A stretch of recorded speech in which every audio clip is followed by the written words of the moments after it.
नमस्कार। असम आदित्य से मैं काजल आप सभी का स्वागत करती हूं। आइए देखते हैं आज की पहली खबर। 5 राज्यों में विधानसभा चुनाव के नतीजों के बाद पीएम नरेंद्र मोदी 2 दिवसीय गुजरात दौरे पर हैं। पीएम मोदी ने शुक्रवार को अहमदाबाद में रोड शो किया। पीएम मोदी का रोड शो गांधीनगर में स्थित भाजपा दफ्तर श्री कमलम पर खत्म हुआ। रोड शो के दौरान लाखों लोग मौजूद थे। प्रधानमंत्री नरेंद्र मोदी 2 दिवसीय दौरे पर गुजरात पहुंचे हैं। यूपी की जीत के बाद मोदी के इस दौरे को गुजरात चुनाव का शंखनाद बताया जा रहा है। पीएम मोदी गुजरात में एक रोड शो कर रहे हैं। मोदी के स्वागत के लिए लोग सड़कों पर खड़े हैं। उत्तर प्रदेश, उत्तराखंड, मणिपुर और गोवा में भाजपा की जीत के बाद अहमदाबाद में पीएम मोदी के रोड शो के दौरान भारी जन सैलाब उमड़ पड़ा है। पीएम मोदी ने लोगों का अभिवादन किया। पीएम का ये mega road show Ahmedabad airport से कमलम तक 9 किलोमीटर का है। पीएम मोदी के रोड शो में करीब 4 लाख लोग मौजूद हैं।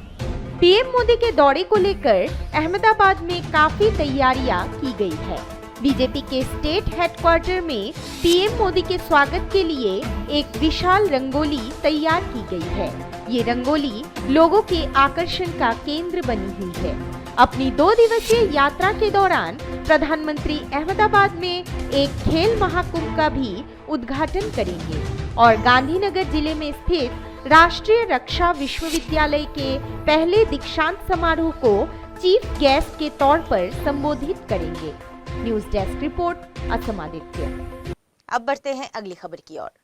दुमदुमा वन प्रभाग के अंतर्गत डिगबोई नाजिराटिंग में आज फिर से एक विशाल तेंदुए का शव बरामद हुआ है। गौरतलब है कि 2 दिन पहले भी नाजिराटिंग के पास स्थित श्री कृष्ण चाय बागान में 2 तेंदुओं के शव मिले थे। दुमदुमा वन प्रभाग के अंतर्गत डिगबोई नाजिराटिंग में पुनः एक विशाल तेंदुए की हत्या की गई है। किसी बदमाशों ने बाघ को मारकर उसका गला काटकर ले गए। मृत तेंदुए को नाजिराटिंग चाय बागान से बरामद किया गया है। गौरतलब है कि 2 दिन पहले भी रहस्यमय तरीके से मौत हुए 2 विशाल तेंदुओं का शरीर नाजिराटिंग के पास वाले श्री कृष्ण चाय बागान के एक नाले में से मिले थे। दुमदुमा वन प्रभाग के अंतर्गत नाजिराटिंग वन में जंगलों को नष्ट करने के कारण ही भोजन की तलाश में ये तेंदुए जंगल से बाहर आते हैं। एटू एक प्रकार कबले गले जेतिया बाघर जेतिया सुम हलाय आरु कथा एटा आछे जेतिया बाघे जेतिया बनांचলৰ পৰা জনাঞ্চলে ওলাবলৈ বাধ্য হয় তেওঁলোকৰ পেটৰ টানাত আহিবলগীয়া হয়। তেনে বনাঞ্চলত আজিকালি মানে কোনো মানে তেওঁলোকৰ খাদ্য সামগ্ৰী নাইকিয়া হৈ গৈছে। সেইকাৰণে তেওঁলোকে পেটৰ টানাত বনাঞ্চলৰ পৰা জনাঞ্চলে আহিবলগীয়া বাধ্য হৈ গৈছে। সেই বুলিয়ে যে যিকোনো ৰাইজে এই বন্যপ্ৰাণীবিলাক তেওঁলোকে অকাৰণে মানে নিধন কৰিব নালাগে। তেওঁলোকে পাৰিলে তেওঁলোকে নিজ হিচাপে তেওঁলোকে জনাঞ্চলৰ পৰা তেওঁলোকে বনাঞ্চললৈ খেদি দিব লাগে। গতিকে অকাৰণে তেওঁলোকক বধ কৰাটো আমি কেতিয়াও নিবিচাৰোঁ। সেইকাৰণে আহ্বান জনাওঁ তেওঁলোকে যেন এই যিকোনো হওক বন্যপ্ৰাণী হেৰিয়ে হওক হাতীয়ে হওক বা বাঘেই হওক তেওঁলোকে জংঘললৈ সকলোৱে মিলি খেদি দিয়াটো মই ভাল বুলি ভাবোঁ। সেইটোৱে মই তেওঁলোকৰ ৰাজ্যলৈও মই আহ্বান জনাওঁ। গতিকে আৰু যিটো বাঘ পোৱা হৈছিলে সেইটো মতা বাঘ পোৱা হৈছে আৰু তেওঁ মুণ্ডটো কাটি লৈ যোৱা হৈছে। কিন্তু দুষ্কৃতিকাৰীয়ে কিয় এনেকৈ কৰিলে গতিকে আমাৰ মানে বহুত দুখ লাগিছে আজি। যেনেকৈ আমি এজন বনকৰ্মী হিচাপে আমি বহুত দুখ প্ৰকাশ কৰিবলগীয়া হৈছে আজি। যেনেকৈ আমি অখেনেকৈ 24 ঘণ্টা আমি বন সুৰক্ষা কৰিবলগীয়া হয়, আনকি বন সম্পদৰ আমি এজন গৰাকী হয়। গতিকে তেনেকৈ কাটি লৈ গ'লে আমাৰ অতিকৈ দুখ লাগে। বহুত আমি ভাষাৰে বৰ্ণনা কৰিব নোৱাৰোঁ আমি। গতিকে সেয়ে ৰাইজলৈ আহ্বান জনাওঁ আপোনালোকে যেন মানৱতকৈও আপোনালোকে পশুক অতি গুৰুত্ব লওক আৰু তেওঁলোকক মানে ভাল সুৰক্ষা দিবলৈ মই আহ্বান জনাওঁ মানে। डिगबोई से मनोरंजन दास की रिपोर्ट, असम आदित्य। भारत के सर्वकालिक महान बल्लेबाजों में शुमार विजय हजारे का आज ही के दिन यानी 11 मार्च को 1915 में महाराष्ट्र के सांगली में जन्म हुआ था। उन्होंने भारतीय क्रिकेट को नई पहचान दिलाई थी। विजय हजारे की कप्तानी में ही भारत ने 1952 में इंग्लैंड पर अपनी पहली टेस्ट जीत दर्ज की थी। भारतीय क्रिकेट के इतिहास में आज यानी कि 11 मार्च का दिन खास है, क्योंकि आज के दिन 1915 में महाराष्ट्र के सांगली में भारत के ऑल टाइम ग्रेट बल्लेबाजों में शुमार विजय हजारे का जन्म हुआ था। आज उनका 107वां जन्मदिन है। इस दाएं हाथ के दिग्गज बल्लेबाज ने भारत के लिए 30 टेस्ट खेले। इनमें से 14 में वे कप्तान रहे। उनकी अगुवाई में भारत को 1952 में पहली टेस्ट जीत मिली थी। तब भारत ने इंग्लैंड को चेन्नई टेस्ट में पारी और 8 रन से हराया था और 5 टेस्ट की सीरीज 1-1 से ड्रॉ रही थी। हालांकि उनके लिए यहाँ तक का सफर आसान नहीं रहा। जब विजय हजारे क्रिकेट में तेजी से आगे बढ़ रहे थे, तभी दूसरे विश्व युद्ध के कारण इंटरनेशनल क्रिकेट पर ब्रेक लग गया। ऐसे में उनके टेस्ट डेब्यू में वक्त लगा, लेकिन इस दौरान भी वो घरेलू क्रिकेट में अपने खेल से दर्शकों का मनोरंजन करते रहे। इस दौरान भारत में क्रिकेट को जिंदा रखने का श्रेय उनको जाता है। तब उनकी बल्लेबाजी को देखने के लिए बॉम्बे के ब्रेबॉर्न स्टेडियम में 20 से 30 हजार दर्शक जुटते थे। 1943 से 44 के सीजन में विजय हजारे ने 1423 रन बनाए थे। उन्होंने 31 साल की उम्र में पहला टेस्ट खेला था। एक बल्लेबाज के रूप में उनकी पहचान 1947-48 के पहले ऑस्ट्रेलिया दौर से बनी।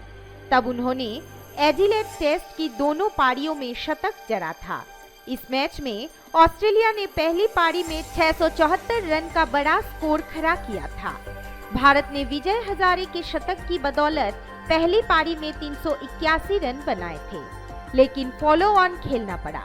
दूसरी पारी में 6 भारतीय बल्लेबाज खाता भी नहीं खोल पाए, लेकिन हजारे ब्रैडमैन के तेज गेंदबाजों के आगे डटे रहे और शतक बनाकर पवेलियन लौटे।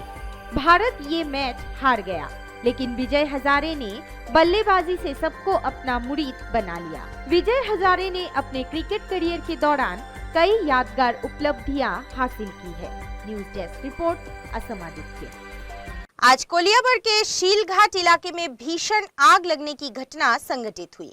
खबरों के अनुसार इस आग में 5 लाख तक का नुकसान हुआ है।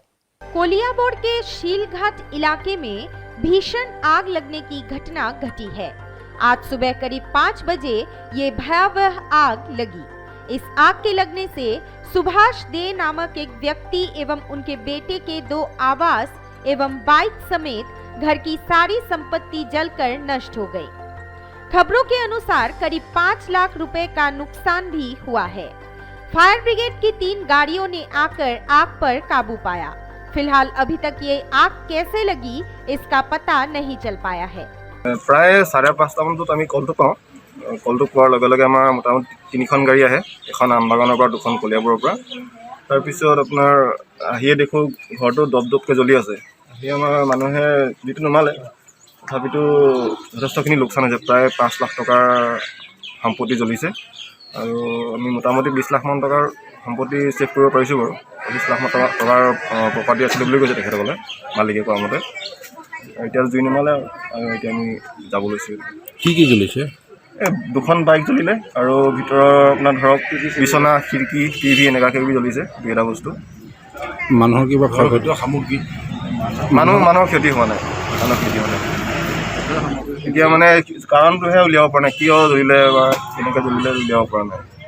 এটা এটা মানে অনুসন্ধান কৰাৰ বিষয় এটা।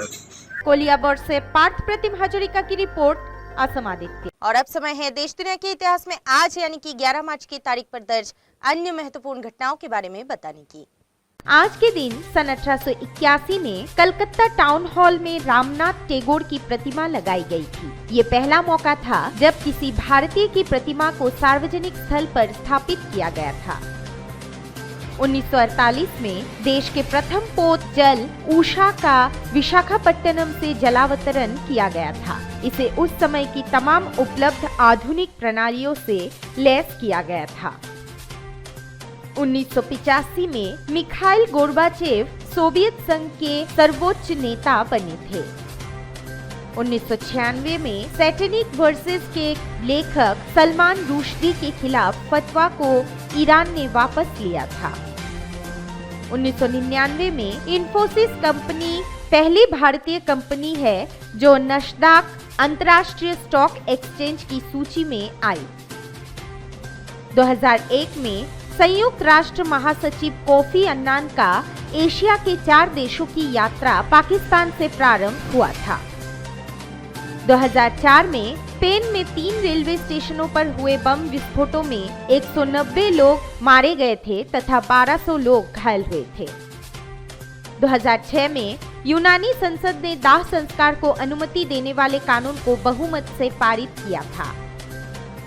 2008 में अमेरिकी अंतरिक्ष एजेंसी नासा के यान एंडेवर ने अंतरिक्ष स्टेशन की ओर उड़ान भरी थी।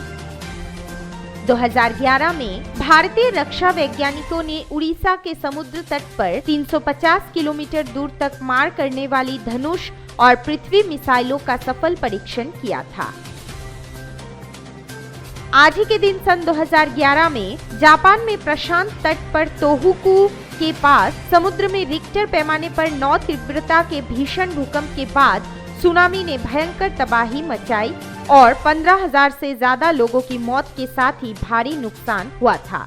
ये जापान के इतिहास का अब तक का सबसे शक्तिशाली भूकंप था। आज के लिए बस इतना ही। देखते रहिए असम आदित्य। नमस्कार।